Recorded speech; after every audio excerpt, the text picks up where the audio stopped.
In this video, I'm going to explain how to build channel history on YouTube to access advanced features.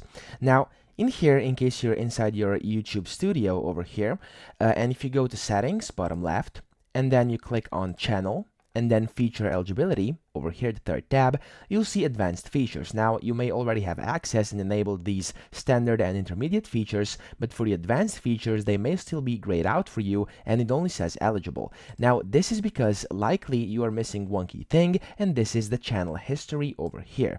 Now, when you hover over it, it says follow our community guidelines to build channel history. For most creators, this usually takes up to 2 months. Now, to actually build them, here's what you have to do. Let me show you in their official form over here.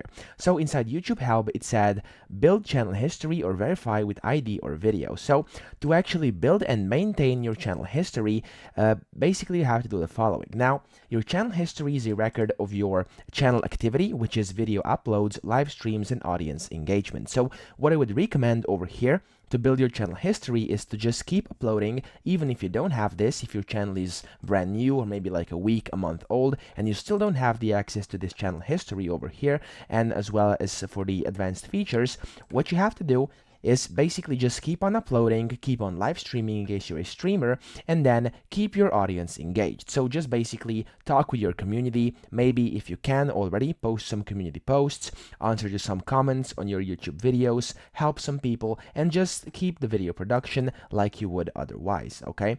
That is basically the best way of doing this. So this is the number one thing. Keep on posting, keep on using your YouTube analytics, and that's gonna be it. You're gonna get your channel history built and then get the access to advanced features. Usually it says this takes like up to 2 months, but of course it can take less. You can do it within a month or maybe a bit more, maybe a bit less even. Now, over here, it also says that personal data related to your Google account is also important because when and how your account was created is very relevant. So, of course, as I said earlier, if it's a week old, likely you will not have this feature. And then how often your account is used. So, for example, if you're just posting once every half a year, likely you will not have a good channel history, and therefore you won't be able to apply for advanced features over here. And then it says your method of connecting to Google services. So basically, that means you have to keep on following your guidelines, etc. Okay, so yes, that's pretty much the best thing I would say. So to summarize it, keep on uploading, keep on live streaming, engage with your audience, post new videos, etc. Maybe post some community posts to engage with people, and then just use your YouTube account. Okay, just basically use it and make sure you follow their community guidelines as it says over here to build your channel history. And once that's done, you'll be able to get access to the advanced features, which is everything on the list over here. So that's pretty much it. I hope this video helped you out. If it did, please subscribe to the channel and help me out as well.